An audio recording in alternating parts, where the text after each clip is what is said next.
your father is now facing a charge of hooliganism in Russia. This is the same new law that was used to put away Pussy Riot, the protest band. Are you kind of rather worried about what's happening in Russia, and will that affect The Independent in due course? I am worried about what's happening in Russia. I've been going there quite a lot recently because it's quite difficult to speak over the telephone because all the communication is being listened to. So I've been out there spending a lot of time with him, and it is really worrying because the more time goes by, the more we're coming to terms with the fact that he might actually go to jail. Does he think he'll go to jail?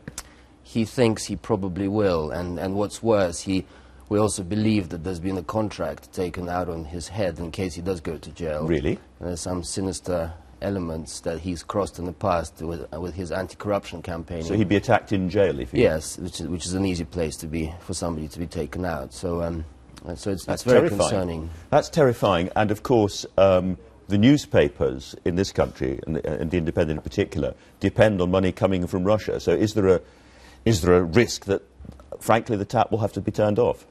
Well, I think where we are now, everything is fine because he's not accused of financial crime.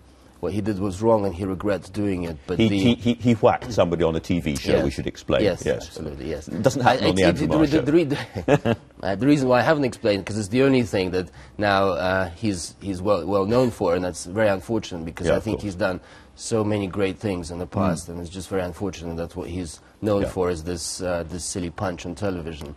But it's completely out of proportion, the kind of charge that he's facing, because it means that he may end up in jail for up to 7 years. And That's if terrible. something happens to him in jail, and this is all to do with his anti-corruption campaigning and our family's funding of Novaya Gazeta, which is the only pro-democracy newspaper left in Russia. And I really hope the government in Russia would pay attention to this example, because if something happens to him, of course, they would be the ones to blame, even if they don't have anything to do with it. Terrifying situation.